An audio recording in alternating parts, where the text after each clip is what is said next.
I'm sensing the love vibration.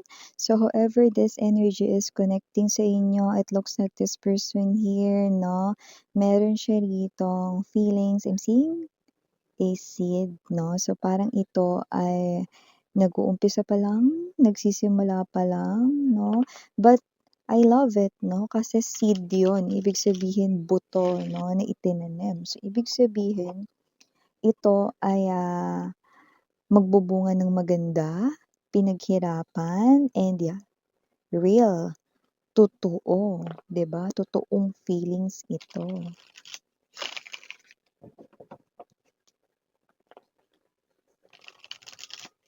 Yeah, worth keeping. And aside from that, this person here also sees your worth.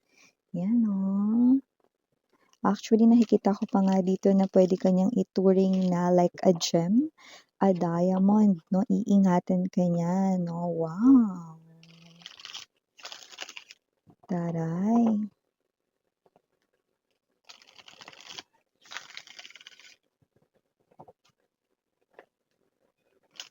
Thank you so much, Archangel Michael and Angel Guides, para sa palagiang presence ninyo sa reading ni Collective.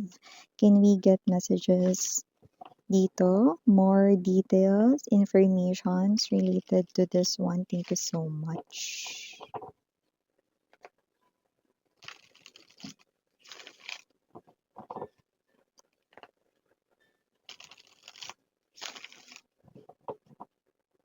Okay, so let's go ahead and check other details and infos.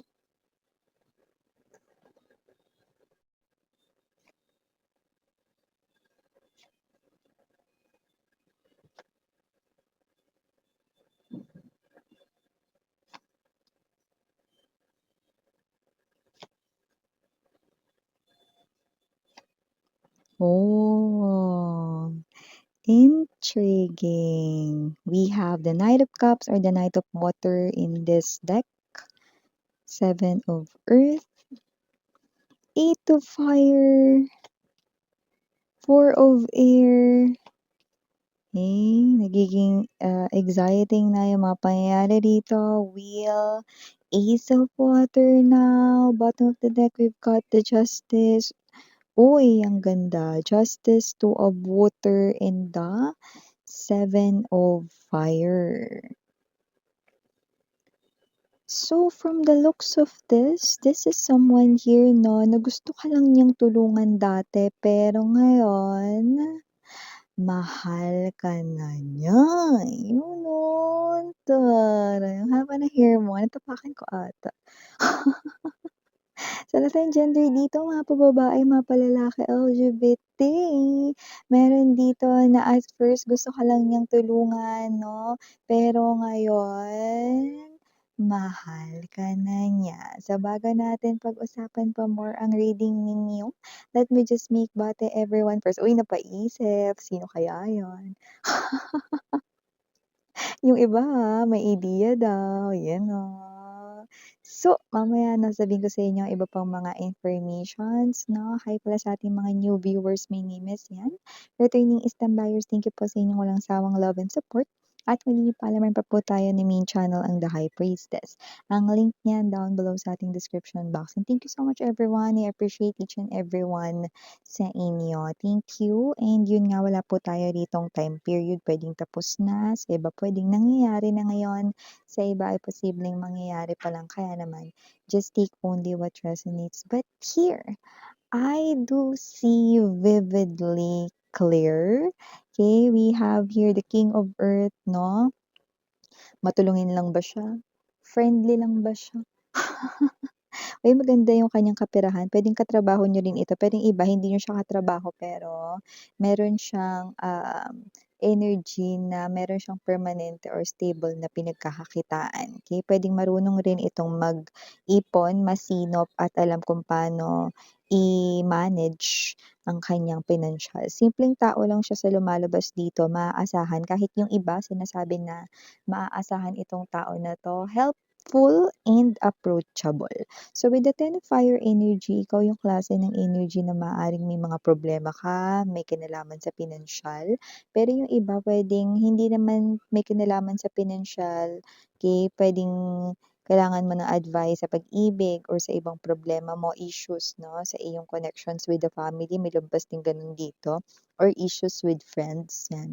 So meron akong nakita rito na posibleng dalawa pa nga 'no, puwedeng sabay pa, puwedeng may problem ka rin sa money, may problem ka rin dito sa connections mo with other people 'no, might be family or friend issues.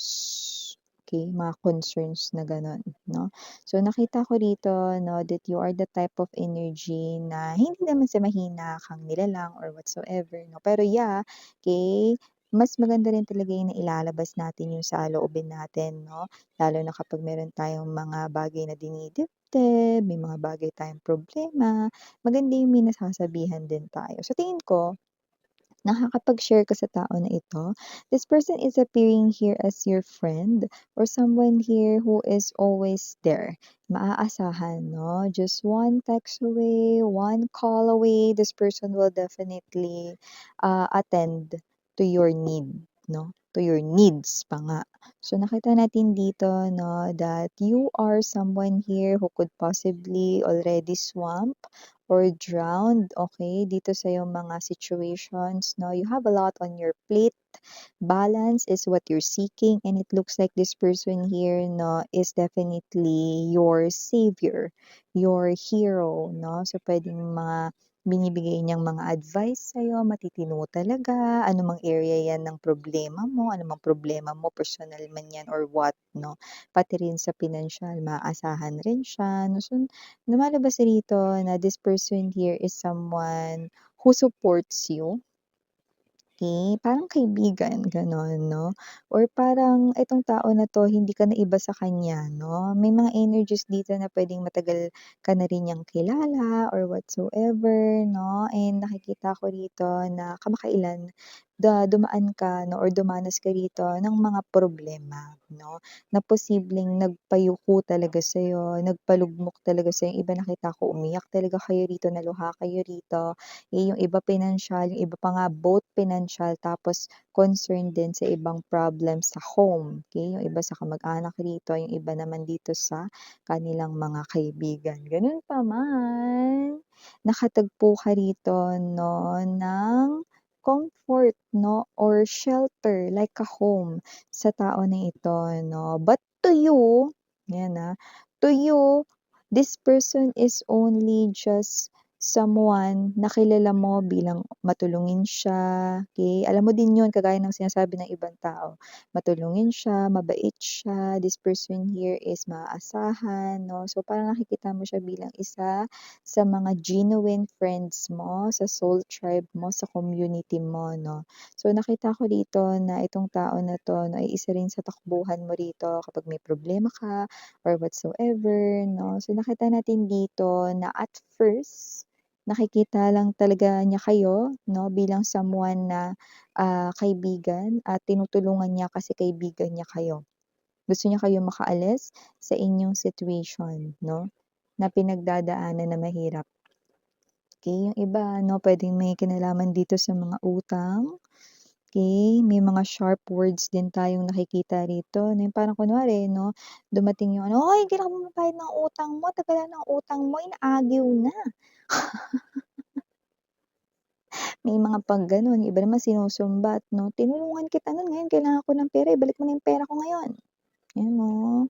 So whatever the case may be, this person here could be experiencing 'no, I mean you could be the energy 'no, na nakaka-experience ng mga ganitong klase ng financial problem 'no, and this person here dahil nga maganda ang kanyang kaperahan, magaling din siya mag-manage dito ng pinansiyal, kaya kahit na pahiramin ka pa niya rito, tulungan ka niya na hindi siya mawawalan, okey?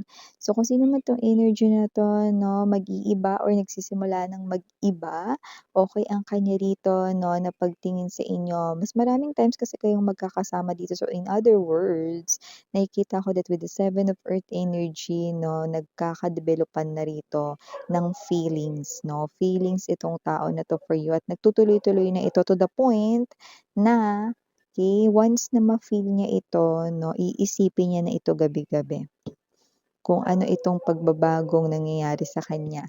Pero ang maganda hindi siya nagiging in denial, hindi niya sinasalag 'no, okey. Siya yung klase ng energy na pag-ibig na ba ito, 'yan 'no, or gusto ko na ba talaga si collective o mahal ko na ba siya, 'yan 'no. So, maiisip niya 'yan 'no, dahil magsisimula ka na rin niya ritong isipin, magsisimula na rin siya ritong kamustahin 'no, yung problema mo. Tapos 'pag kahit tapos na yung problema mo, natulungan ka na niya 'no, siya ito na klase ng energy na gusto ka pa niya makita more, you know. Kahit wala naman ng iba pang puwedeng ayusin o pag-usapan dito, 'yan 'no. Ibig sabihin, talagang nafo-fall in love na siya sa'yo.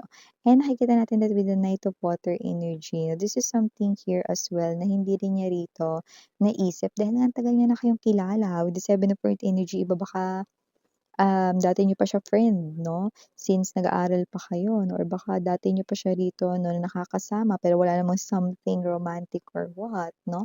Pero ngayon nagsa-start na. So, I'm seeing two mature individual 'no, na posibleng magka-developan ng feelings dito 'no. So, expect transformations, expect, changes with the wheel right in here. Now look at that 'no. These are cupids, yan 'no. Look at those angels 'no, ito yung mga cupids 'no, dahil expect changes, mas lalo pa kayong, maglalapit dahil may mga situations pa rito 'no, na gawa rito ni universe 'no, at, sinugo niya itong mga angels na ito 'no, para paglapitin kayo in love, ayun 'no. Ace of Water energy. Nakikita ko dito maganda ha, dahil this person here nagsimula dun sa parang nakilala mo siya bilang gan'tong klase siya ng tao, mabuti siyang tao rito, may magandang energy, plus successful rin siya sa kaperahan, magaling mag-manage ng money. Nakikita ko rito 'no, that this person here will also be your healing connection, kasi may mga traumas ka rin sa past na posibleng, mawala na lang 'no, or mag-disappear, mag-fade dahil sa tulong ng taong ito 'no. So, maganda kasi with the Justice, Two of Water and the Seven of Fire 'no, this person here 'no, kapagka nagkaroon kayo ng koneksyon 'no, at lalo na kapagka nagkatuluyan kayo 'no, ang taong ito mga babes 'no, ay may basbas ni universe 'no, okey? At ang taong makaka-in relationship niya 'no, ay being protected and also their love ay being protected, and this person here hindi ka talaga maliligaw ng landas, 'yan 'no. Never siyang mangangaliwa sa'yo, Justice energy, okey? So, yung iba may clue rito 'no, puwedeng galing sila sa broken family and never nilang gagawin yun, okey? Pero yun ay for the few of you lang na clue ha, not for everybody 'no. So, nakita natin dito that this person here is someone who will definitely not leave you just because of someone else or other woman, other man, like no. Okay. So I do see that whoever this energy is, no, this will be your partner up until the end of time. And this person here will protect your relationship, no? Ang ganda nga kasi hindi lang siya yung poprotekta sa relationship ninyo. The whole universe, the whole army of angels, no? Ang poprotekta sa inyong relationship. And I do see na magtutuloy-tuloy yung magandang connection yung dalawa rito, no? As you get along, as you discover your feelings more for each other, then yeah. Pero ang unang magigising or ma-awaken rito ang feelings 'no, ay walang iba kundi siya. Yun, oh. So yeah, for the initials written here, yes, we do have. We've got P, L, M, E, R, H, B as in boy. We also have here the letter M, I, A, and last but not the least, U. Pero yun nga yung U, pwedeng more than one. Okay? So yeah, these are all the messages we've got right here for you, sweethearts. Thank you again in your Yana on me for the girls in Yana Duna for the boss. Sarang Heya, love and light.